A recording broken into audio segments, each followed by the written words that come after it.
Hello everyone, welcome back to the 8th episode of Spooky and Kooky. As always, if you like anything horror, conspiracy, paranormal, then you're in the right place.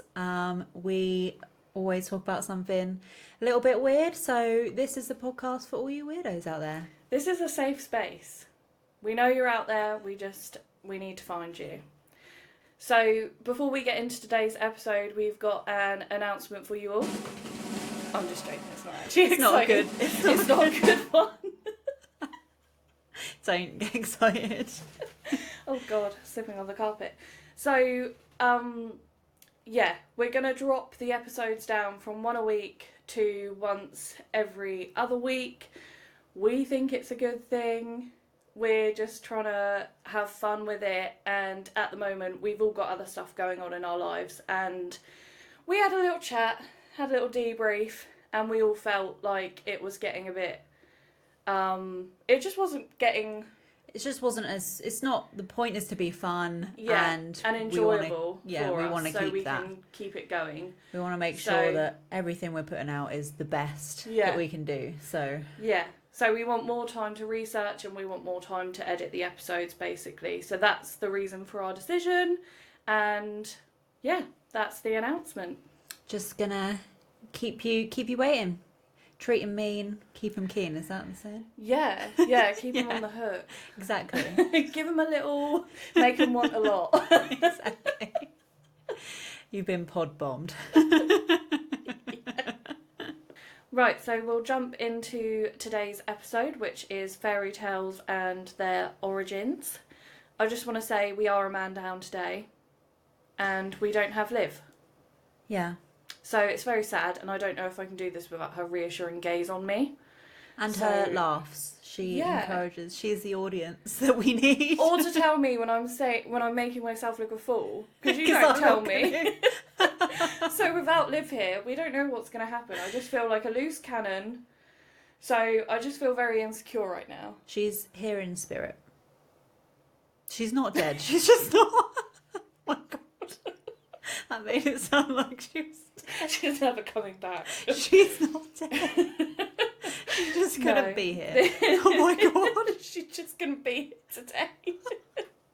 Moment of silence for the fact that Liv's not here, but we're going to jump into the episode and we're going to muddle our way through it alone, because we're independent gals.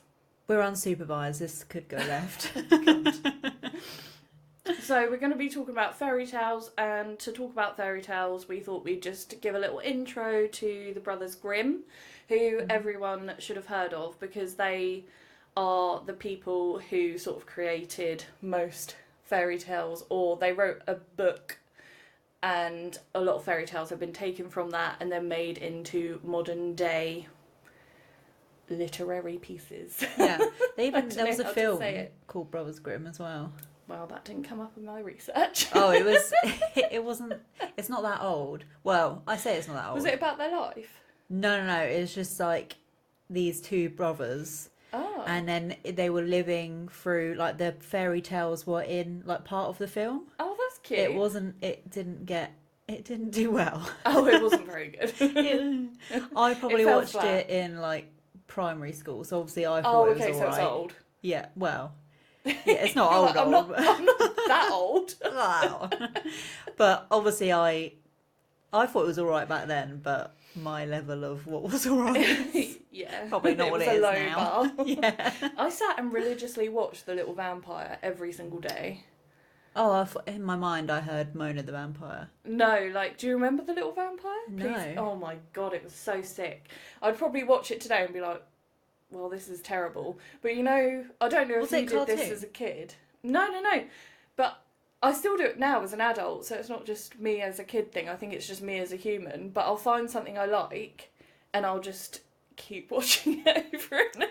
Oh yeah, I've watched The Office about 8 times, and that's the comfort long. shows. Yeah. But The Little Vampire probably ran for about 2 years as my comfort show back in the day, and I would watch it religiously. And I remember The Little Vampires.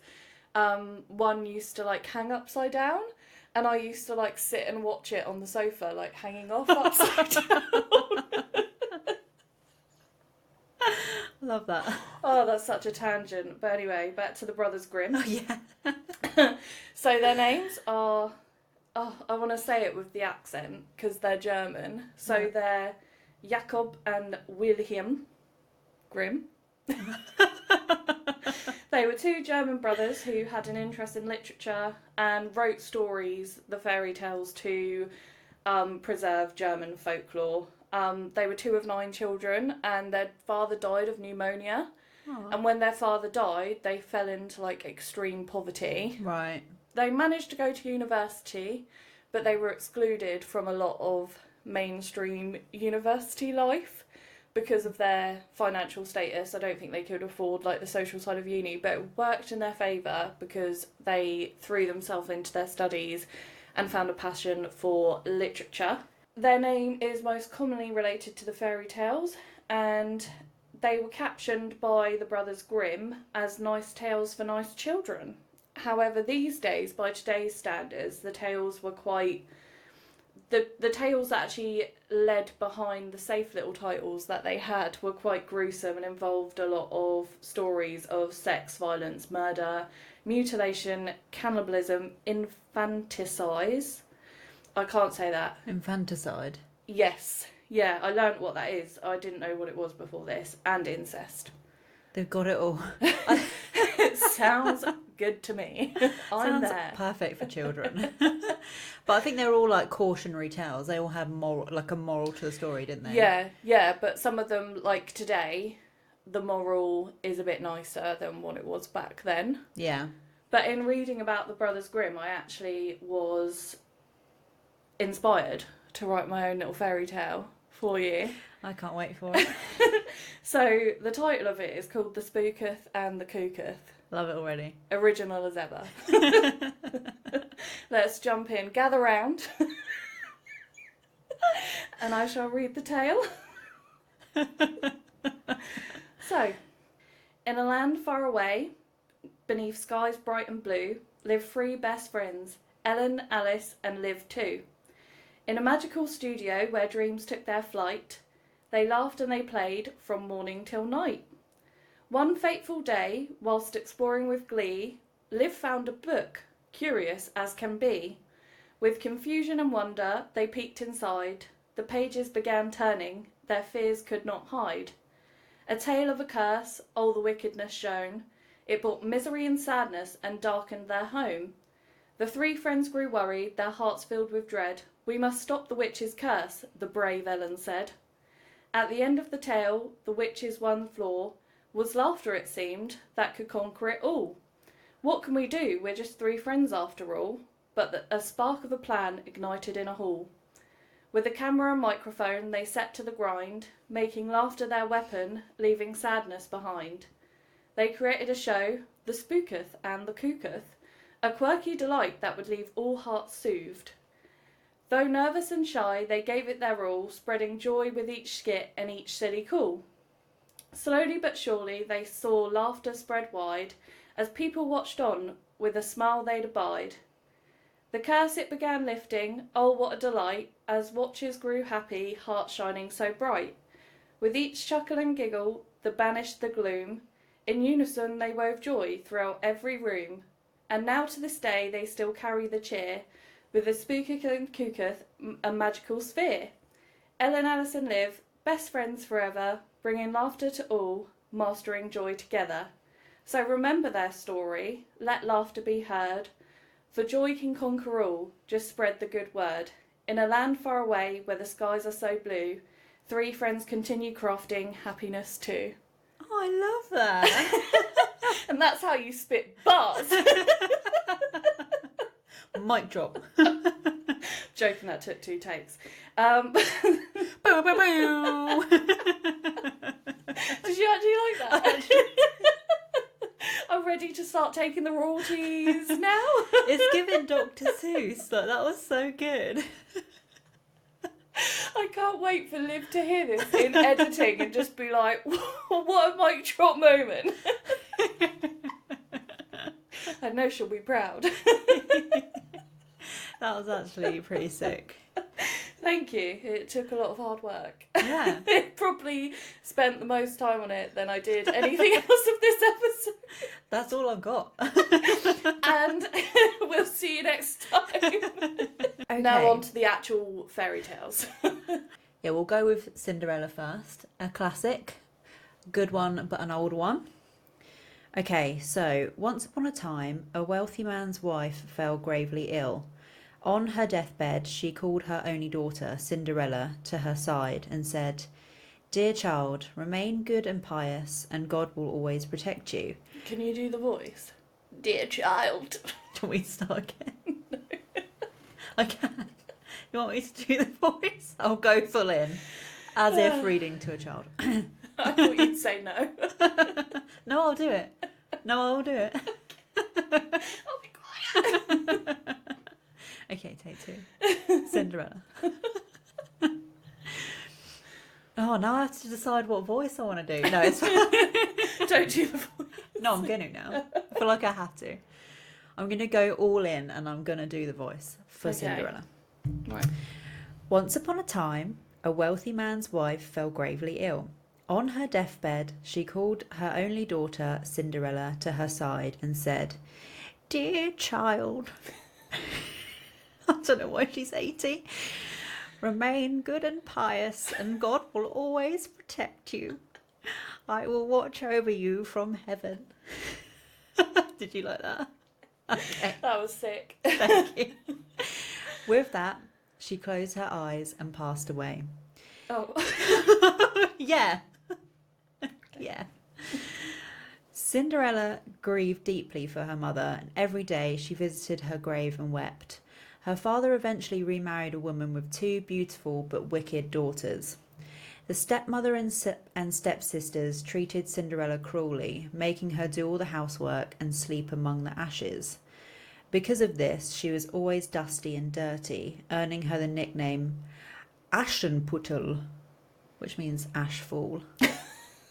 I'm assuming it's German. I prefer it in German. Aschenputtel. Puttel. Oh. Oh, it's probably wrong. It's Alish language now. Despite her hardships, Cinderella remained kind and pious.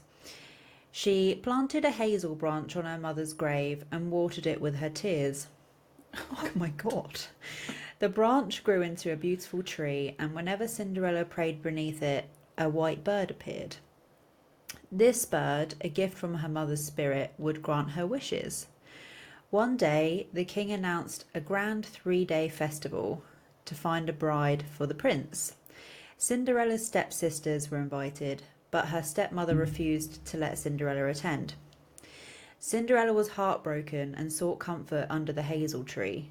She wished for a beautiful dress, and a white bird dropped the golden gown and delicate silk shoes at her feet. Cinderella attended the ball, dazzling everyone, including the prince, who danced with her all night. As the clock struck midnight, Cinderella remembered that she must leave before her stepmother and stepsisters returned. She fled, but in her haste, she dropped one of her golden shoes. The next evening, the white bird provided Cinderella with an even more splendid dress. Again, she danced with the prince, who was entranced by her beauty and grace. As midnight approached, Cinderella escaped, leaving the prince in a state of longing. On the third and final night, the prince was determined to keep Cinderella from disappearing. He covered the palace stairs with pitch, which I had to Google. It's like tar, like a sticky substance. He stuck her to the floor. It's basically Oceana's nightclub floor.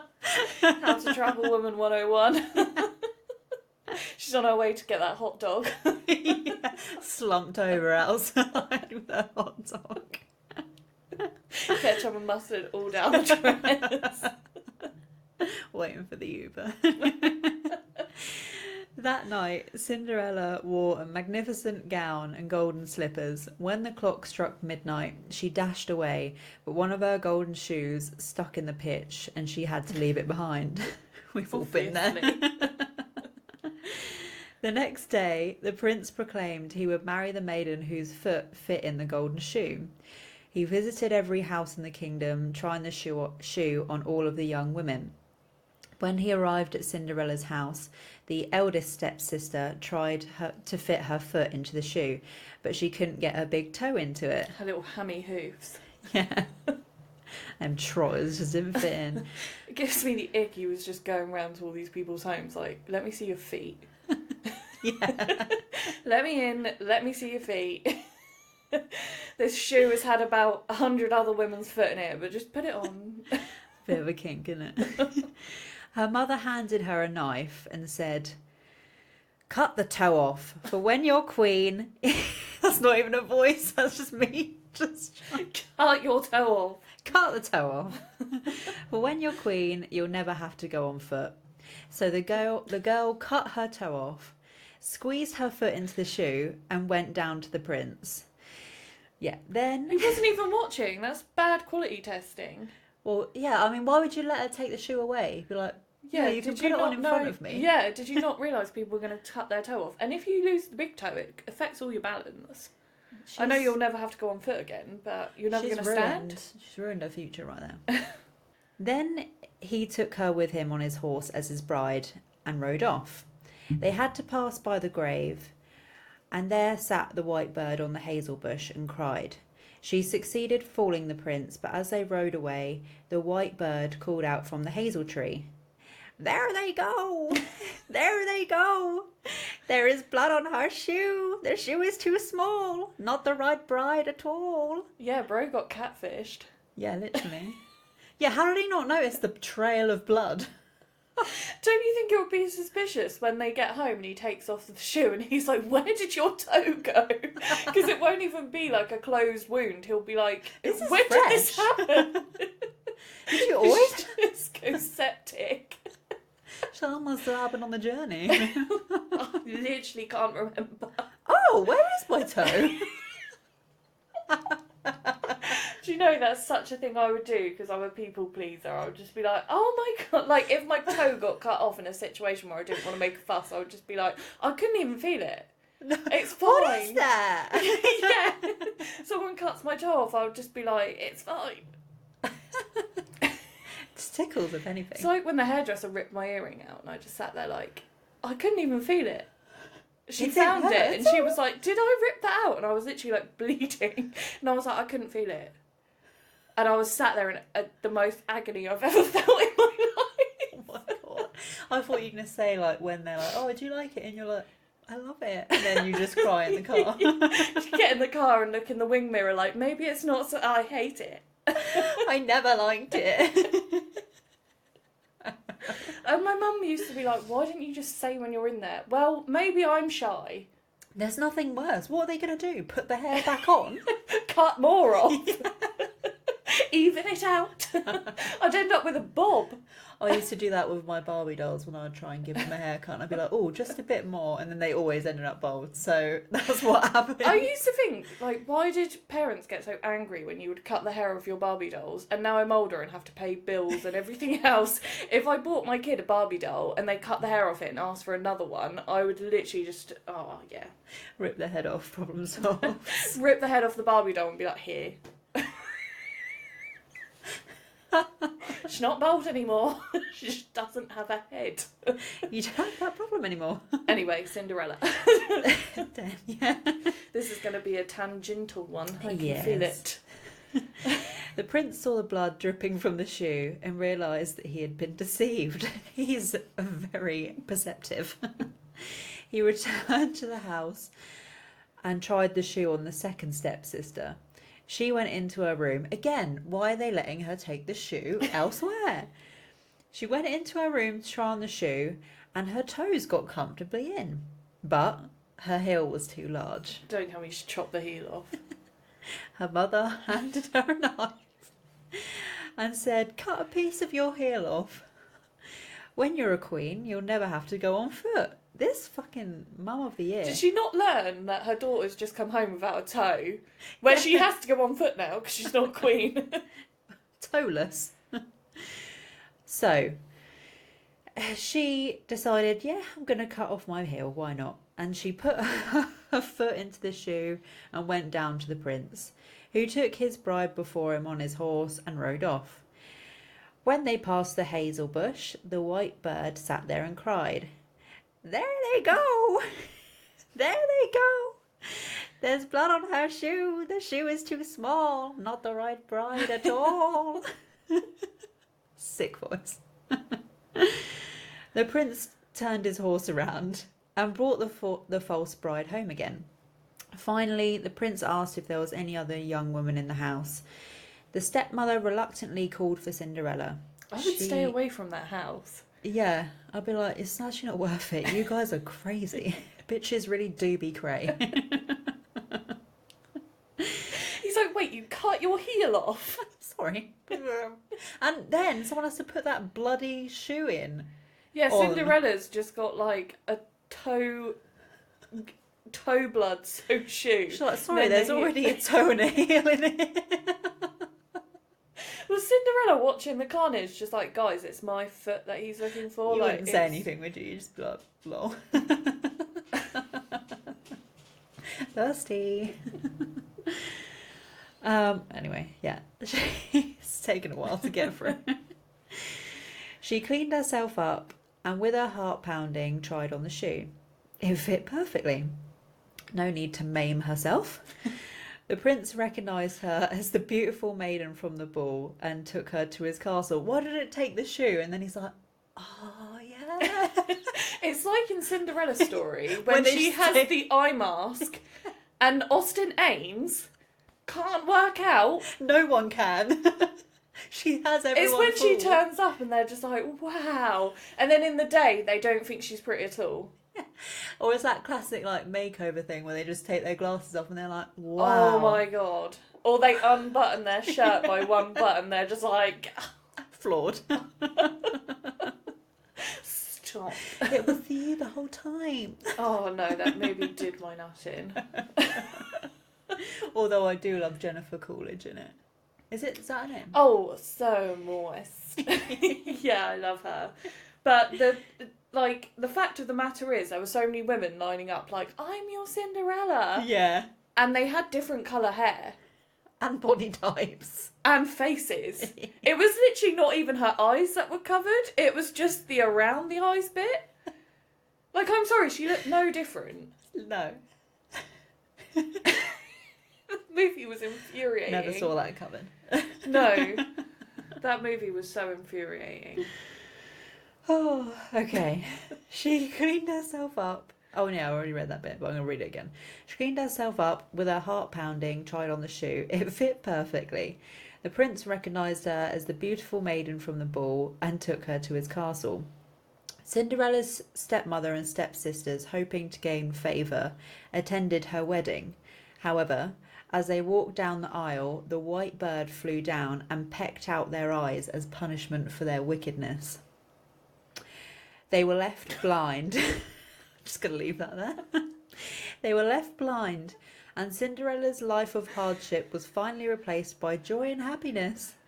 And so, Cinderella and the prince lived happily ever after, while her stepsisters lived the rest of their lives in darkness, paying for their Toeless, cruelty. heelless, and blind.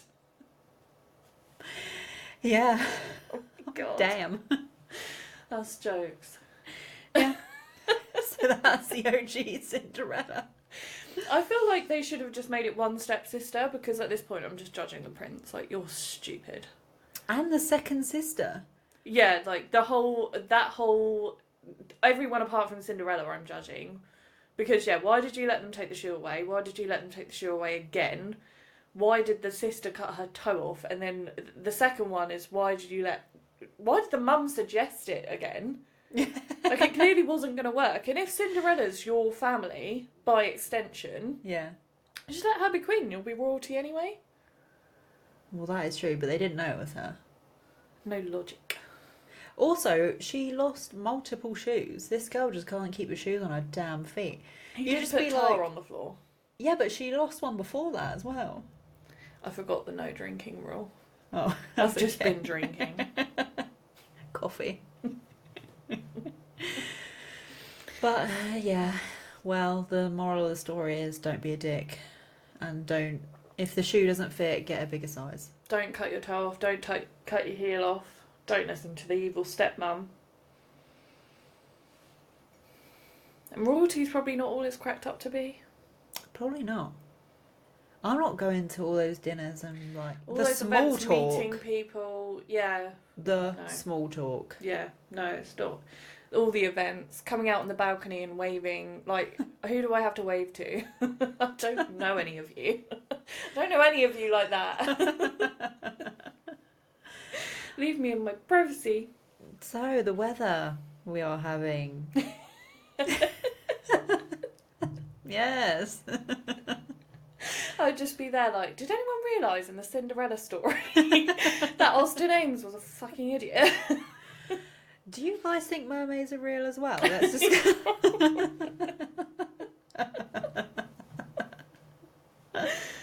Right, so Hansel and Gretel. I'm not going to read the whole story out because I'm just going to trip over my words, and I hope you all know the whole story of Hansel and Gretel, but I'm going to tell you the dark origins of it because the Brothers Grimm version isn't actually that dark. It's still got the same ending as the Hansel and Gretel we know. Yeah. I think, because I can't. It was ages ago since I've heard a fairy tale. I'll be think honest, it's already so. quite dark though, isn't it, Hansel and Gretel? Yeah. So basically, a boot cutter is in the wood. A boot cutter lives in the woods. They're a very impoverished family. The mum dies, and they get a wicked stepmum. She convinces the woodcutter to give up to their two twin children, Hansel and Gretel. And the way she wants to do that is to lead them into the forest and just basically abandon them. So they create a fire. And this evil stepmom, she's a bit of a potion brewer. Alchemist. A bit of an alchemist. And she basically entrances the husband to give them up because he did put up a bit of a fight. He was like, Oh, oh that's no, good. that's awful, like I can't do that. And then she made him a bit of tea, gave him a bit of a back rub, and he was like, okay, just Have them. do what you want. So she led them into the woods, made them a fire, and like blew some herbs into the fire. They fell into a deep sleep. And in the Brothers Grimm version, they do make their way back, and the mum's like, bruh, get the message. So she leads them out even further into the woods. Yeah. And she also steals these like glowing pebbles that Gretel obtained from by her mother's grave. So they couldn't find their way home. They only had the bread. Yeah. And when they put the bread down, birds came and ate it. So they wandered around the woods, lost, trying to find their way home. Mm-hmm. And they came across a gingerbread house. They started eating it, and the door to the house swung open, and from the darkness inside the doorway, a voice came out, crunchy, crunchy. Who's crunching on my crunchy house? And it was a witch. So she comes out and she's all nicey nice, and she's like, oh my god, look at you children, let's get you inside, I'll give you a good meal, I'll give you a comfy bed, like you're safe with me now. And Hansel and Gretel feel like they've hit the jackpot because there's a table full of food, like there's a feast. So they go in, they have a good meal, have a good sleep, and the next morning Gretel is awoken by the witch being like, Hansel is locked in a corner, like chained up. Right. You need to cook for him to fatten him up, because I'm going to eat him. She just drops that Puts it all bombshell. out on the table. Yeah. She's like, I know I drew you in. But that's why she had a gingerbread house to like draw in little children And so they ants. could eat them. Yeah, you'd have so many ants. So you can. If it rains, you're just done for. So Gretel went to work with feeding them up. 4 weeks later, she asked Hansel to put out his finger to see if he was plump enough, but he was still quite skinny. Yeah. So she was like, oh, for God's sake, she grew impatient, and she was just like, right, well, I'm eating you tomorrow regardless. So she ordered Gretel to sort out the oven, and she was like, yeah, we need to get Hansel inside there. And Gretel hatched a little plan, because at this point, Gretel was like, why didn't we just get eaten by wolves in the woods? Yeah. Like, then we'd at least die together. But this is just the worst case scenario for her. So she hatches a little Hail Mary plan where she's like, okay, I don't know how to get Hansel in, like she plays a bit dumb, and the witch is like, I could even get in it. So the witch climbs in and Gretel gives her a little shove, closes the oven door, and they burn her. They manage to find their way home by a goose, I believe. Oh. A white glowing goose, and they lead them home and they're reunited with their father, and their father's really happy about it. But the dark origins, so it's actually based on, if I can find it, it is based on, so Hansel and Gretel is inspired by the Great Famine of the early 1300s. Between 1314 and 1315, the majority of Europe experienced a massive crop failure, which came just after a period of population growth, so there was little food for more mouths to feed. People were starving and some abandoned their children. Elderly people may have stopped eating as well, so younger people could eat and grow stronger. And there was also infanticide, which is the murder of children generally below 12 months. So also people were eating dogs and horses, and the dead was also dug up to be eaten because they were just desperate. They were just looking anywhere. So historians estimate that 10 to 25% of the population actually died during this period. Wow. And food supplies didn't return to normal until the year 1325. Damn. So how long was that? When did it start?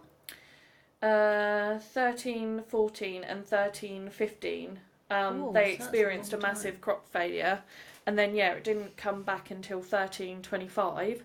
There were also some differences in versions between the stepmom, and it used to be the children's real mum, because at first they believed that dad wouldn't abandon their children. Right. Which I would say is not the stereotype whatsoever. Yeah. It even said on my research, which is strange that they thought that, because a lot of dads at that time did abandon their children. Yeah. So then they thought, okay, we can't have it as paternal parents because they wouldn't, like biological parents wouldn't give up their children. Yeah. So they had to introduce the stepmom. Oh, okay. But that's Hansel and Gretel and the Great Famine. Oh, I don't remember there being anything about a stepmom, but maybe that's like I don't remember the situation of how they got in the woods. I just remember they got. Yeah, in the woods. the stepmom gave the dad some tea and just were like, well, we all starve, or they just starve and die in the woods, and we can be cushy. As long as I'm okay. Yeah. But yeah, it was all right in the end because they made it home. I don't really know what happens to the stepmother, but it just says now all their cares were at an end and they lived happily together. Well, I hope they didn't eat the goose that led them home, because I've actually got the whole story here, so give me a second while I read it. So it says the man had not had even one happy hour since he had left the children in the woods. However, the woman had died. Gretel shook out her apron, scattering pearls and precious stones around the room, and Hansel added to them by throwing one handful after another from his pockets. Now all their cares were at an end, and they live happily ever after. So I think they stole from the witch, basically, but it turned out to be ballers. just the woman died. Unrelated, the woman died. Maybe she was a witch, though. Maybe she was the witch. Maybe I should have read the whole story and it would have made more sense. But that's the gist of it. It's based on a famine. Yeah. That's the main point of the story. Moving on. Right. Okay, so my second story is called The Girl Without Hands. Classic. Used to love that one before bed. Fell asleep many a time to that. Absolute bop. But I think when I saw the title of it, I thought this is going to be sick, and it was not like as dark as I thought it was going to be. But my last story is the best. Okay. Best till last. Well, it's just like, what the fuck? Okay, so The Girl Without Hands. Once upon a time, in a quiet village, there lived a poor miller who worked tirelessly at his mill. He had a beautiful daughter known for her kindness and gentle spirit. Despite their humble means, the father and daughter shared a loving bond and lived a content life. One day, while the miller was working, an old man approached him.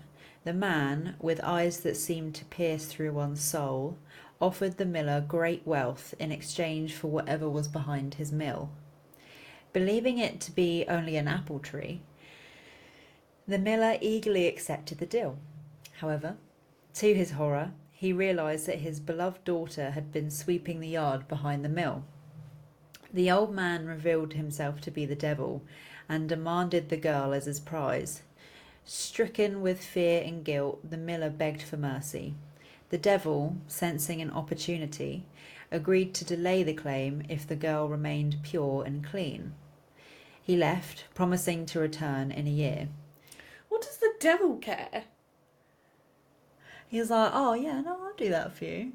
What does he think that she's going to do? I don't really know what that means. Like, I think pure it and means clean. As in, like, you stay herself... a virgin. Okay. But surely the devil should be encouraging you to have sex. Yeah, but I think he thinks it's a given. Devil's so bag. he's like pretending to be nice, but he's like, I know. Okay. I can tell. That's what I would assume by pure and clear. I might just be way off with that. Yeah, no, that sounds right. That sounds like the moral that they would try and instill into children. Yeah, but I just think, what does, like, I could understand if God was asking me to do that, but surely the devil wants me to go and cause havoc. I think he just thinks that that's a certainty, and he's like, yeah. Well, the miller's daughter, understanding the gravity of their situation, decided to save her father. She kept herself pure and clean, frustrating the devil's attempts to take her. Ooh. Roger. Well, way to say it as well, pure and clean. Yeah. Like, yeah. Oh. It's given hand sanitizer. I just don't like the undertones. Yeah. Infuriated, the devil demanded the miller cut off his daughter's hands, believing this would taint her purity. Okay, so it's obviously not just about staying a virgin then. I don't understand what is happening because the devil wanted her to say pure and clean and she did.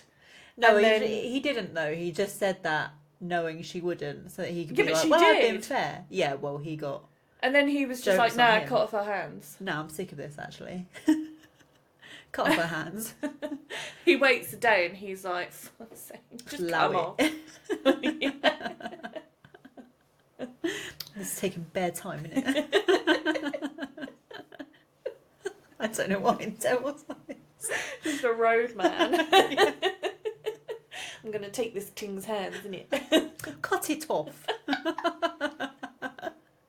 Get gone with him, fam. Oh, we could spend all night doing that. Oh my god. We really could. Heartbroken. Oh god, watching that back is going to be so cringy. I Yeah. just know it already. Because saying it it's felt funny, good at the time. It felt so good at the It time. felt right. Oh, I'm just going to have major regret about that. And I know even if we ask Liv to cut it out, she'll be like, I'm keeping it in. You know, if we ever make it, that's what we're gonna get heckled. Oh. We'll shout that down the street.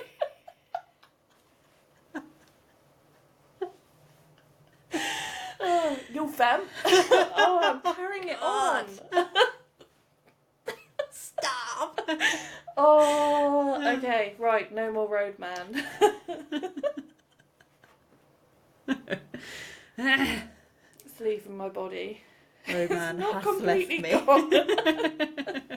Might come out a little bit. Oh, poor Liv. Oh my god, it won't let me scroll up. Okay. Heartbroken, the miller tearfully explained the devil's demands to his daughter. In a moment of immense bravery and love for her father, the girl agreed to the deed. Wow. With great sorrow, the miller chopped off her hands. Despite her suffering, she remained pure, whatever that means, and the devil's power over her was broken. The devil left in defeat cursing the girl's resilience. Imagine all of that. And you're like, no. Do you know what, though? If they gave me such vague instructions, like, all you need to do is stay clean and pure. Well, that would be the worst thing that you could say to people So like us. 'Cause you're like, ambiguous. sorry, I'm going to need a set of rules here. I need set instructions. It's very unclear. Like, step by step, how do you want me to do this? Because I will. Like, it's not that I'm not happy I just to do need to it. know. I just don't know what you mean, and I don't want to do it wrong. This is really stressful. Oh, just take me now. I'd rather let's just get the hands off now. Take me now, innit? Sorry. Okay. That was the last one. I feel it gone now. Okay, it's left your body. Right. With her hands severed, there's more to the story. The girl decided to leave home and seek her own way in the world. Independent woman. We love that. She set off on a journey, enduring many hardships. I can just feel you looking at me. What's wrong with me looking at you? You're speaking. I felt like it was a look, and then I looked and it was a normal look, and I was like, oh. I don't think I was looking at you I think I'd only just turned my head at the last second. Okay. I was more like, well, of course there's going to be hardship. She has no fucking hands.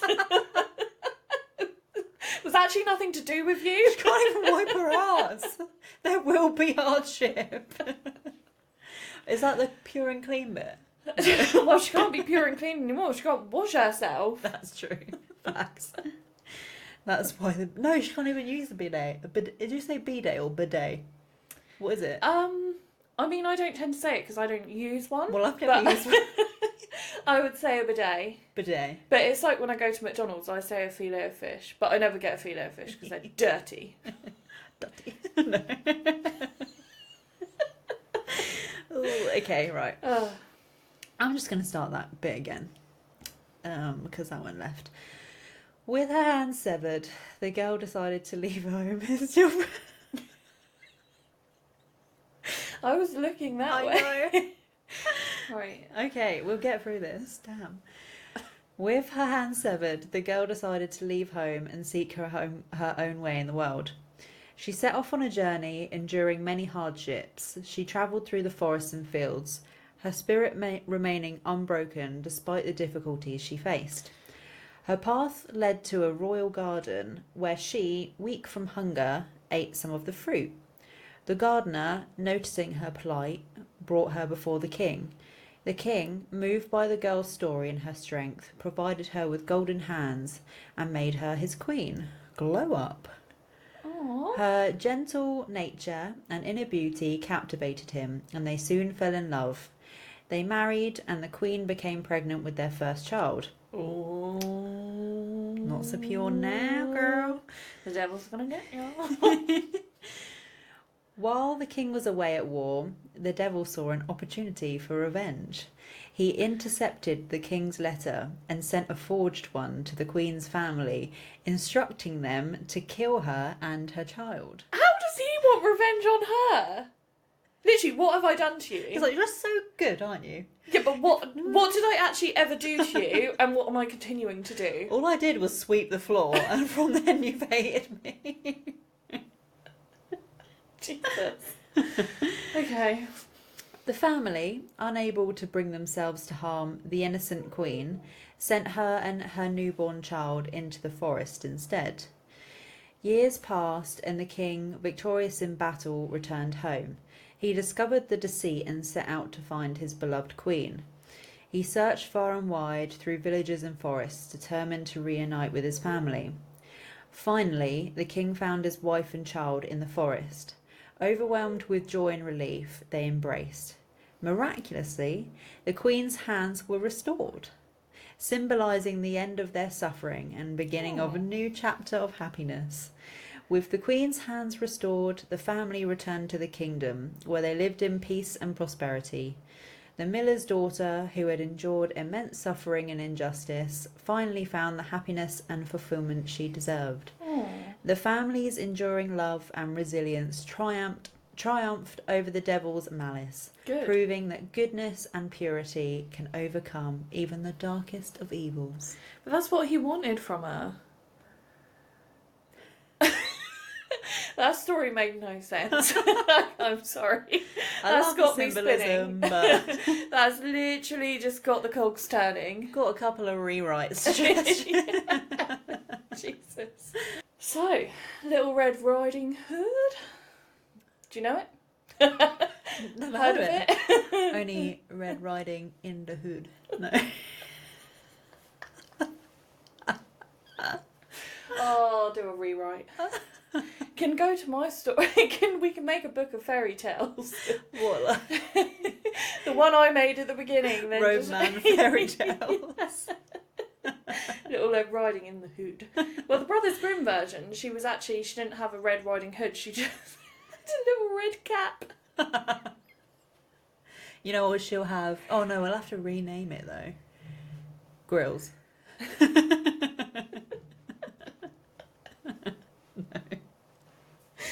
Lord. Icky.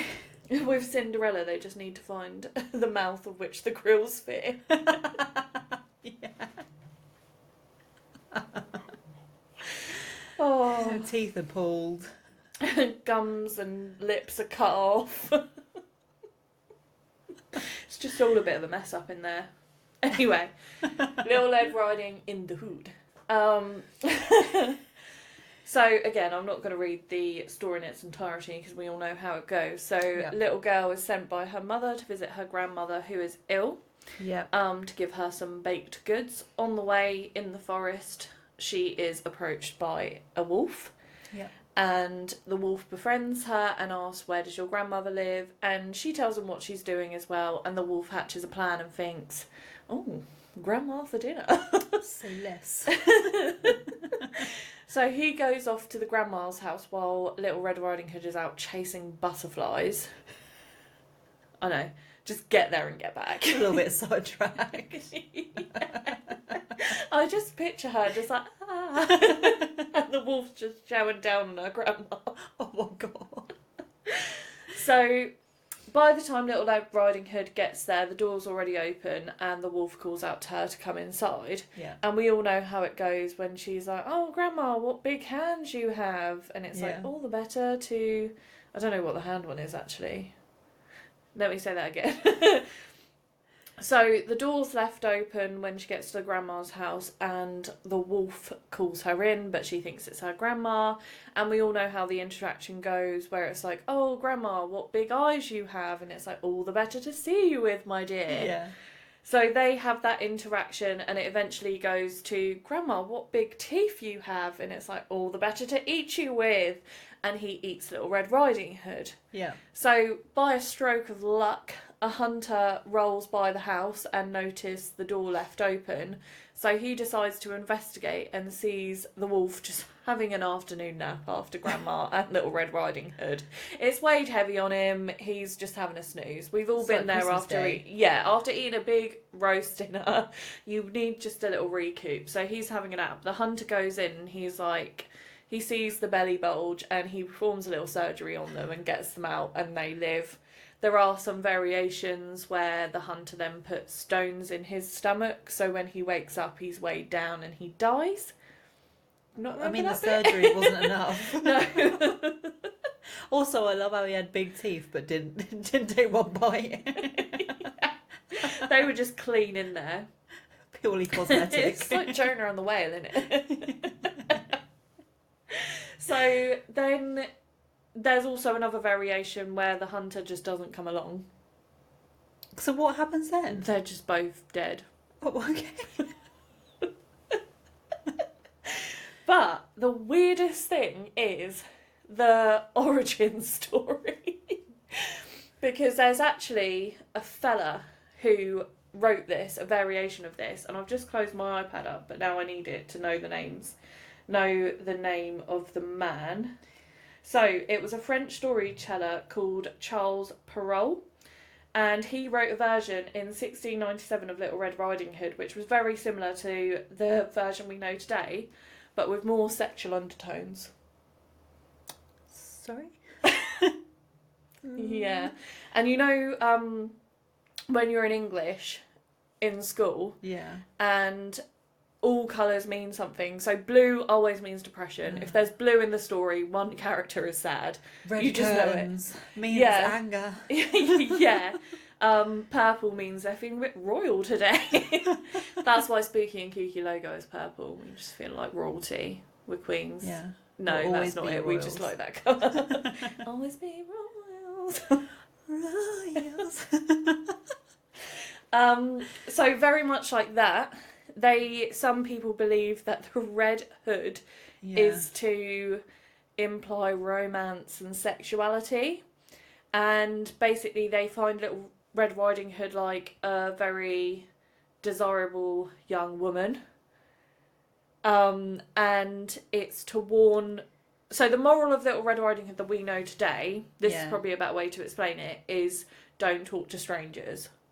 Yeah, I mean, that's all it needed to be. Yeah. Don't make it weird. However, when this Charles Perrault guy wrote his version, it was around the time of werewolf trials across Europe.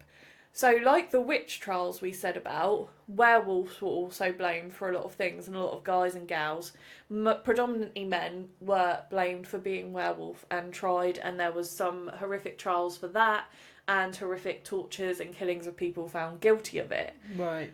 But werewolves were said to kill, molest, and eat their victims. So it was thought that a lot of people were just either immigrants, homeless people, beggars, all the people they didn't want in society. Some were accused, and then under torture they made a false confession. They also thought some people didn't have the cognitive awareness or capacity to actually know what they were confessing to. Yeah. So it could have been a mix of all those things, but some people believe that there was just a lot of serial killers and paedophiles back in the day, so that's why, it wasn't just that people were doing it, it was that people were werewolves and doing it. So then Little Red Riding Hood was created as a tale to be like, beware the wolf, and the wolf could be like an everyday man, because it's a werewolf, so it's like a man mixed together. Yeah, I see what you're saying. I mean, I see what you're saying. I don't necessarily understand don't know if I can get there. But yeah, it was the bit about the red meaning sexuality on her hood. I was like, maybe she should just like to wear red. Yeah, I feel Why like do we it's need a to read fashion it choice. to everyone? But honestly, the girl just liked red. I guess that explains why the wolf can talk. Yeah. So obviously when it went to the Brothers Grimm version, it was just a wolf. It was just before that, while these werewolf trials were going on. But after the werewolf trials died down, because they, like the witches one, they just realised there was no fact. They're like, this is actually a bit silly, guys. It's actually a bit much, isn't it? I think I've grown out of it. It used to be fun, and now I'm just getting bored. Like, there's only so many people you can... Oh, one of the trials for the werewolf ones... Actually, no, not the trials. When they actually figured out that they were a werewolf, however they managed to do that, they put them on this wheel. Yeah. And, basically cut their skin off while they were on this wheel. Flayed cut their them. head off. And then put their head on a stick. And then carved the head to look like a wolf's head. What the And then burn the body, obviously, just for good measure. Just for a little something. Spin the wheel.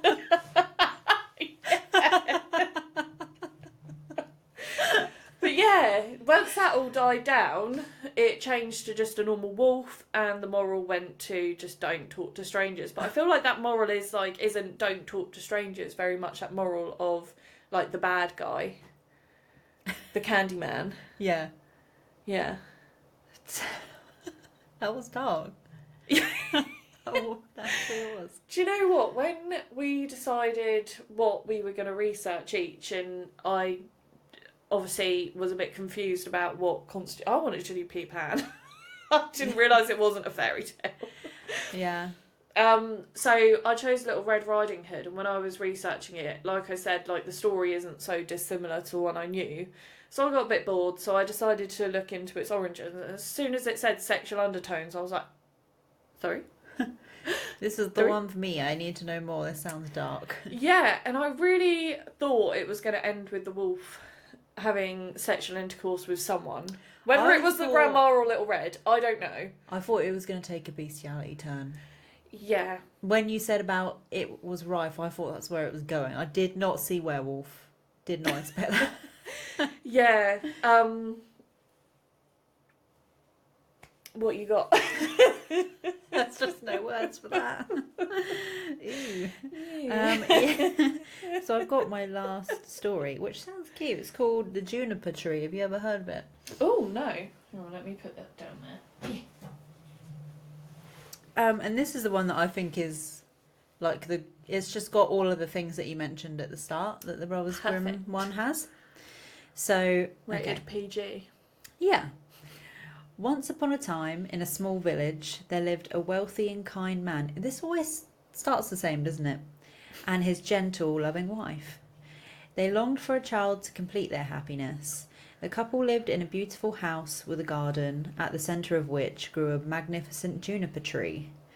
One winter day, as the wife stood beneath the juniper tree, she peeled an apple and accidentally cut her finger.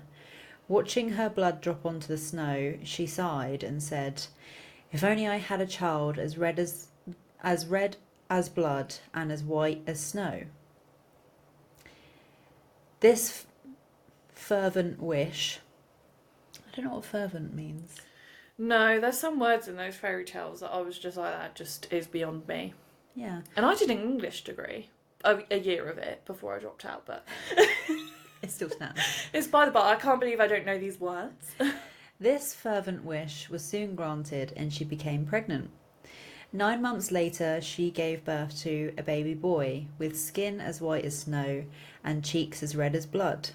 However, the joy of childbirth quickly turned to sorrow as the wife fell gravely ill. Knowing her end was near, she made her husband promise to bury her beneath the juniper tree.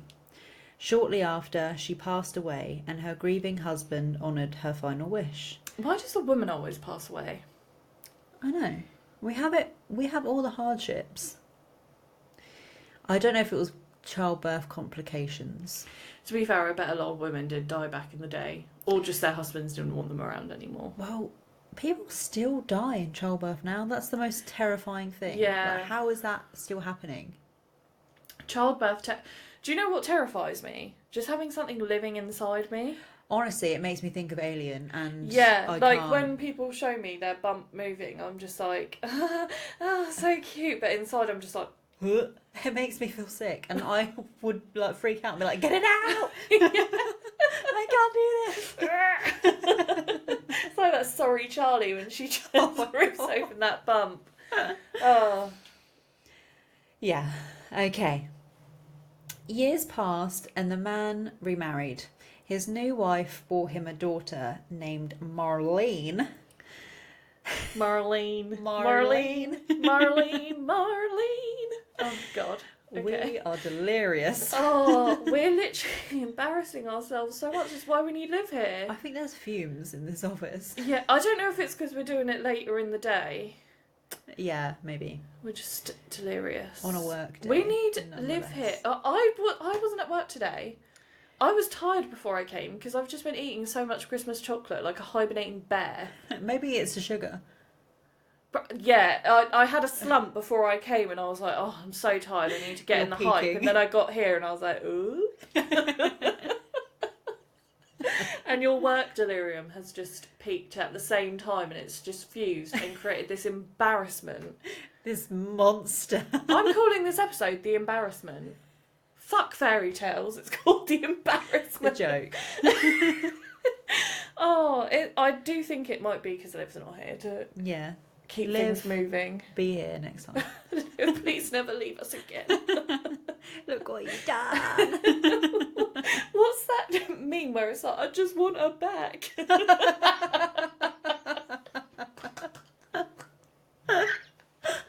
Oh, God, okay. Oh, okay, right. Charlene. Oh no, it's Marty.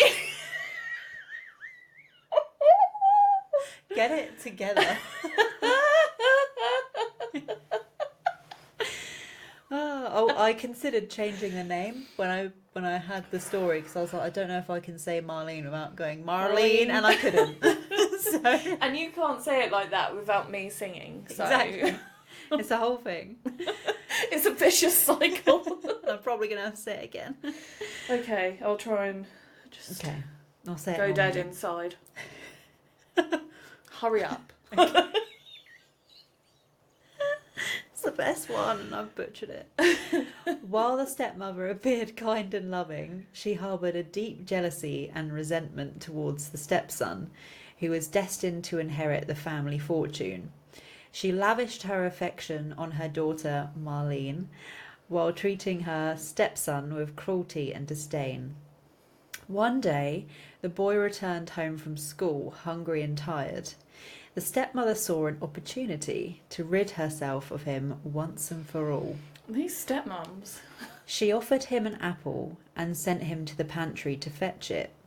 As he reached into the chest, she slammed the heavy lid down on his neck, decapitating him instantly.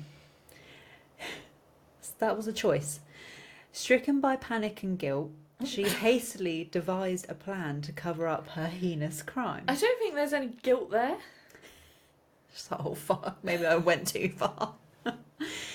Her plan it's something. The stepmother placed the boy's head back on his body. It's just not very well thought through, is it? Let's be honest. She's scrambling. She's like, what do I do? She just spits on it, makes it stick. Oh no, I'll tell you how it stayed on. Oh Lord.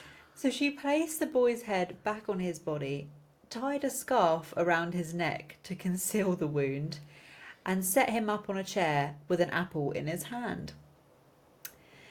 When Marlene came home, she was puzzled by her brother's stillness. She spoke to him, but he didn't respond. And when she shook him, his head fell off, and Marlene screamed in horror, as you would. I mean, how long did she think people were just going to be like, hello? And he's just like... Flies are landing on his open eyes. He's just got a maggot poking out of one. She's like, oh no, that's always just been normal. He's always looked like this. Always been grim. Boys will be boys. Rushing to the scene, the stepmother feigned shock and sorrow, quickly reassuring Marlene that it was an accident and they must keep it a secret. So she was like, Marlene, you shook his head off. What are you doing? Don't worry. That's horrible. Can you imagine? You just come home from school, your brother's head has fallen off, and your mum's like... I would literally be like, I don't know my own strength.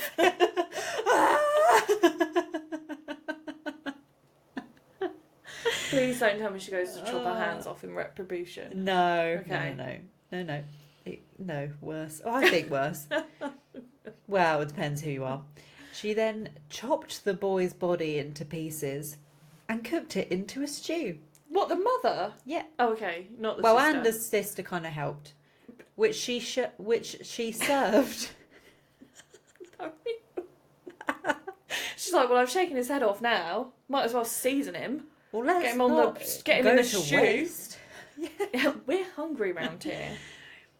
So, yeah, she served the boy to her unsuspecting husband for dinner. Did you not ask where the boy was? Well, yeah, he did.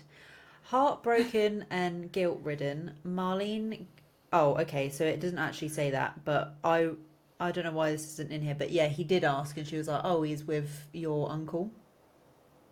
He's just out. He's out and about. Don't ask me where. And what's with all the questions? Stew good. I'm not under interrogation. Nothing is wrong here. Eat your stew. Heartbroken and guilt-ridden, Marlene gathered her brother's bones and buried them beneath the juniper tree. Well, at least she did that, just as their mother had been. As soon as she did, the tree began to shake and stir, and a beautiful bird emerged from its branches. The bird, imbued with the spirit of the boy, flew away, singing a haunting and sorrowful song. The bird's song captivated everyone who heard it. The bird first flew to a goldsmith shop and sang its mournful tune. The goldsmith, enchanted by the song, offered the bird a beautiful gold chain in exchange for continuing to sing. Just imagine one of those ones with a big dollar sign. Got that drip around my neck. The bird accepted the chain and flew off. That's safe, G. Headed to the shoemaker's shop next. At the shoemaker's shop, the bird sang its song once more. The shoemaker, equally entranced, presented the bird with a pair of red shoes in gratitude for the enchanting melody. With the shoes in its beak, the bird continued its journey. Finally, the bird arrived at a miller's shop, where it sang its haunting song. The miller, captivated by the beautiful music, gifted the bird a heavy millstone as a token of appreciation. The bird, carrying the gold chain, the red shoes, and the millstone, I feel like you can tell where this is going, returned to the house where Marlene and her father lived. It perched on the juniper tree and called out to the family. The father, hearing the beautiful song, came out to see the bird. The bird dropped the gold chain around his neck as a gift. Next, Marlene appeared, drawn by the enchanting melody. The bird dropped the red shoes at her feet, delighting her. And finally, the stepmother emerged, her heart filled with fear and dread. The bird, sensing her guilt and wickedness, dropped the millstone directly onto her head. She was crushed to death under its weight, and her evil deeds were brought to an end. As the bird flew back to the juniper tree, it transformed back into the boy, alive and well. The family... So it could have just done that in the first place, but okay. Had to get its revenge. The family was finally reunited and free from the stepmother's cruelty. Like, glad we've cut the dead weight. They lived happily ever after, with the juniper tree standing as testament to their enduring love and the power of justice. What is the moral? The power of justice? Get revenge. Be nice to your children. Revenge breathes life into you. Yeah, That's what I'm getting from that story. Revenge really is a dish best served cold. With a millstone. millstone. That was my favourite because it just had it all, and it had the shock value with the head falling off twice. Yeah. On his live Like body when and Marlene dead. shook the boy, I did not see that coming, I won't lie. No. Just imagine that. Heads rolled. Yeah, I needed that exhale. Poor Marlene. Oh, yeah. Going forward in my life, I'm always going to take revenge on those who have wronged me. That's what I'm taking away from this. Nothing Look else. out, bitches.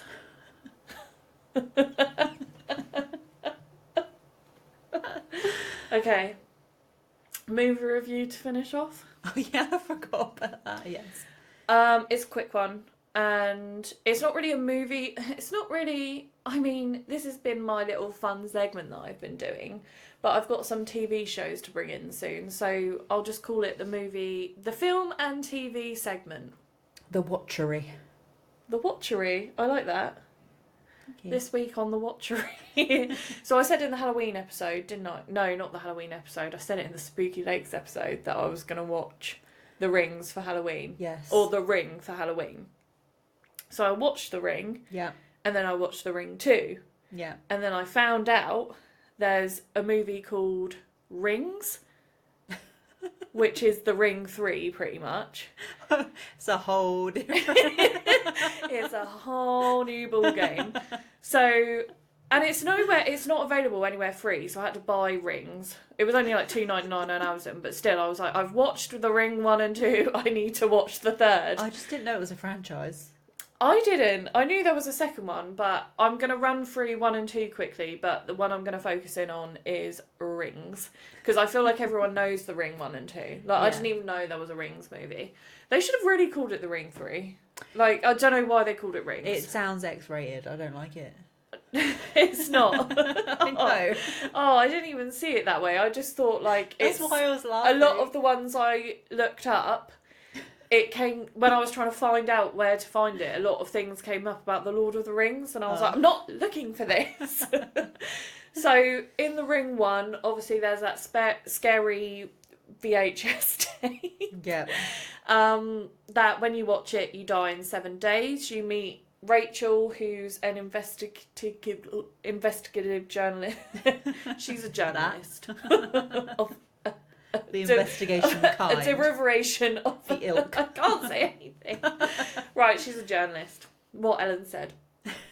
And her son Aidan and his dad, who's not, he doesn't want to be a dad. I can't even remember his name. It was a while ago. I've watched it now and I've just been sitting on this waiting to talk about it, but I've forgotten his name. But they basically go and investigate the videotape and try and find out its origins, try and find out how to stop the curse. Yeah. And Rachel manages to stop the curse by making a copy, but she thinks it's because they go and find a well, which is in the videotape, and lay this little girl's body to rest called Samara. So Samara is the one, or her spirit is the one to make the tape, and she didn't even really have a torturous life. It was only because she made people see shit that people did stuff to her.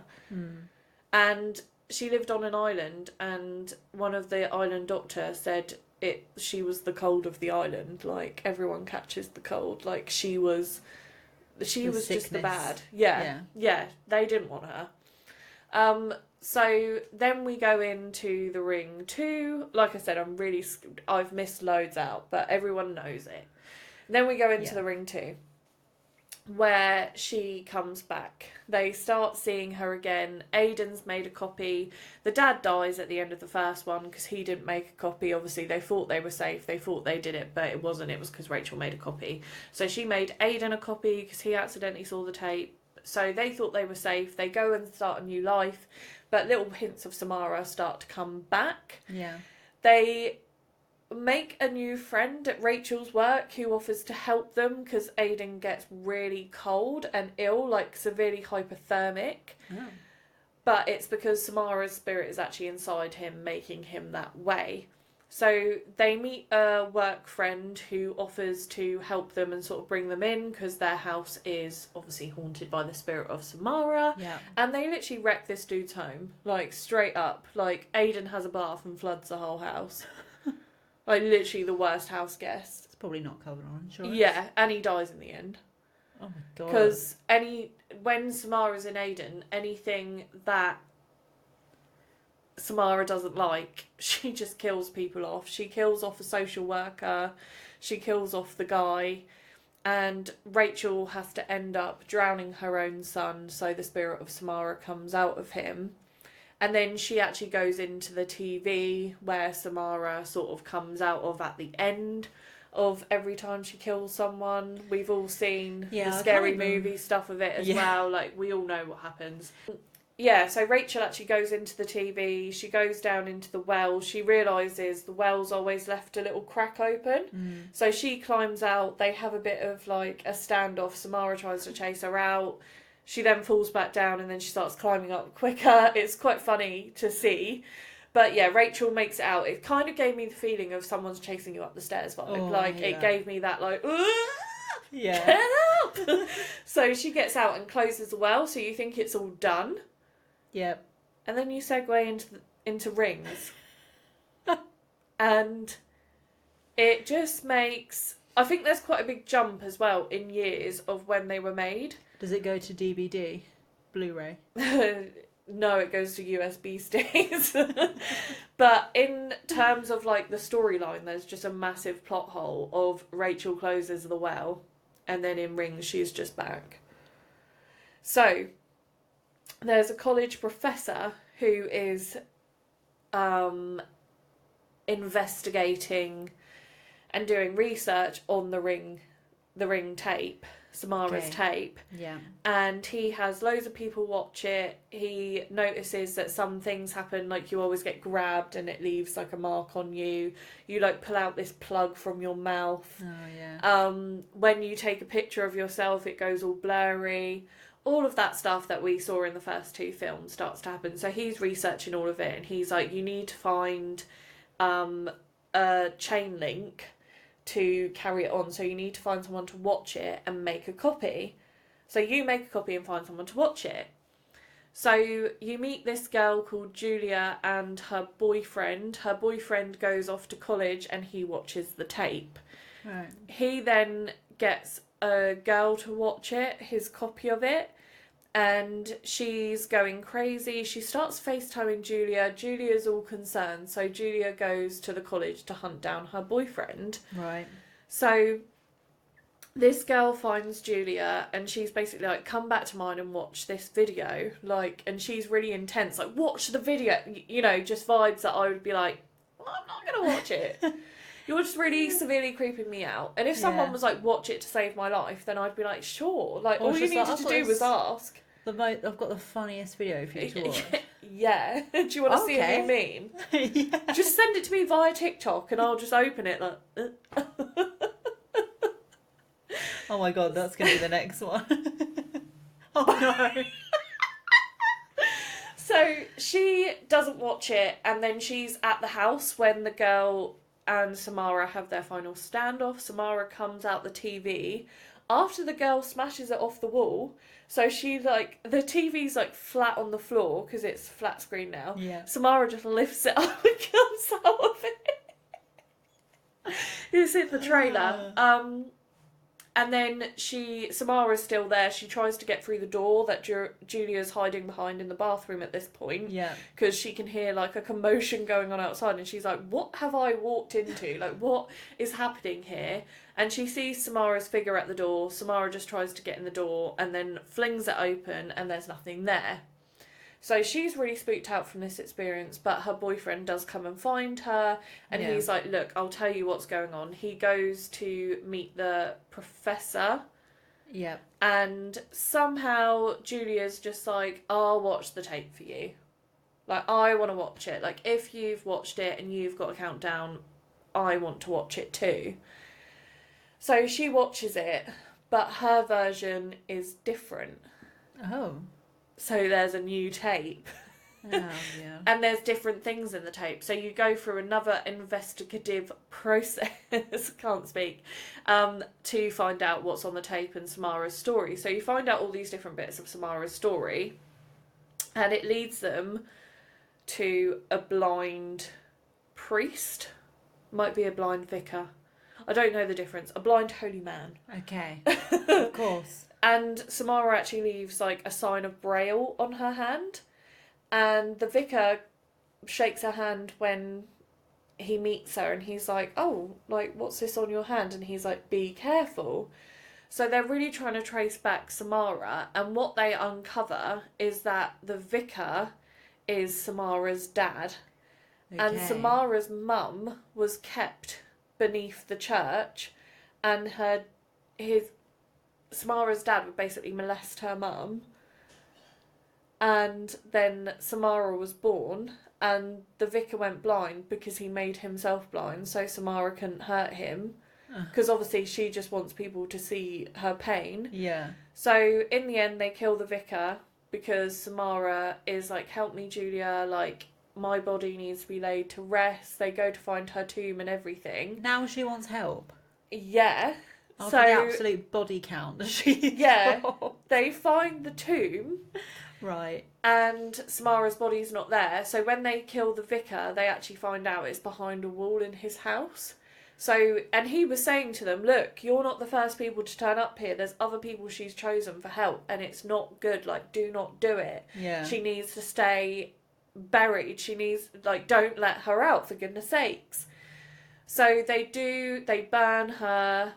And they go back to theirs. Everything's happy until Julia gets in the shower. and starts peeling back her skin. Like, she's got like a blister on the braille. Yeah. And she starts to peel it off, and it's like Samara's skin underneath is like the best I can describe it as. Ooh. While that's going on, her boyfriend's on the computer, and it's coming up. He's trying to work out the braille imprint of what it said. Yeah. And as he's working it out, it says, we find out it says rebirth. But at the same time, the video that they've got on their USB stick just starts sending out to everyone. Oh my god. And you see it like come up on like plane videos, and like everyone's seen it. And that's where it What is that ends. end game here? No She's one gonna be knows. so busy. Did I send you that TikTok that was like, she's so stupid? Like, because if she No. wants people to see it, why is she killing them off? Yeah, literally. And why is she like, oh, And help why is me? she And leaving then- like such little random clues in it? Does she want people to know? Like, what is she trying to get at it? Does she want people to know her story? Does she want people Yeah. to help her? And she Or doesn't she just- even give them much time to find out her story. She leaves them the most ambiguous clues, and then she's like, "You've got 7 days." Well, there's a well somewhere. If you even tried looking, you've got 7 days. God. It's like If you don't do it in time, then that's fine. And it's only by like day 3 you realise, oh shit, this is real. Yeah, so you've already lost time. And she's like, no extensions. This is why they always have to do stuff at night. But anyway, the ratings. Ring 1 got an 8 out of 10. It actually... I haven't watched a film in years where I've felt creeped out afterwards, where I've been a bit like, oh my god. Like, going to the Yeah. toilet, I was literally like, Samara's going to get me. Like, It's when I had to leave wash the my room. hair, I still think about it Yeah, to this day. yeah. Like, I imagine feeling the hands and I'm always like, leave. Isn't that The Grudge? The Oh, hand in the yeah, shower. that's The Yeah, Grudge. yeah. That's But the grudge. yeah, really, I'm not ashamed to say it, really creeped me out.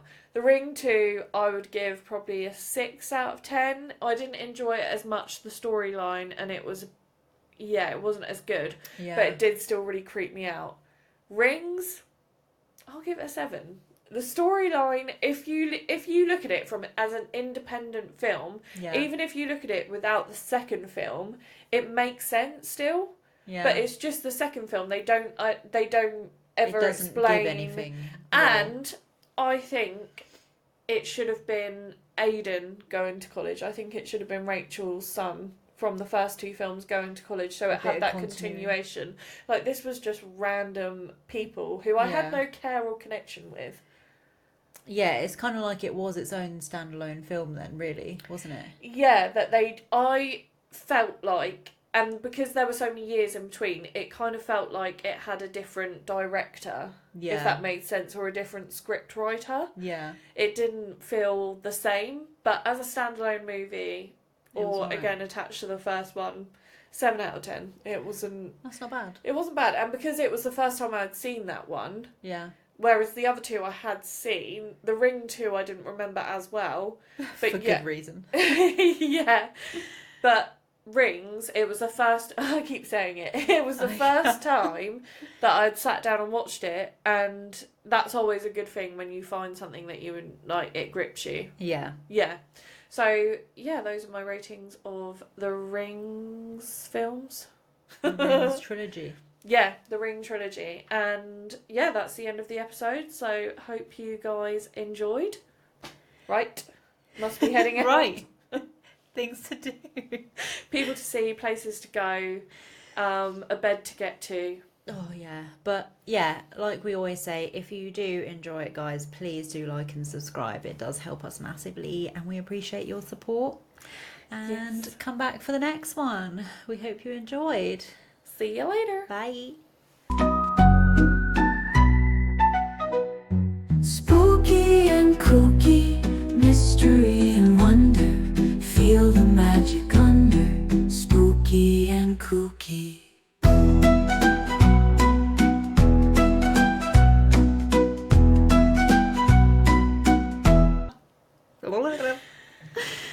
Okay, let's try that again.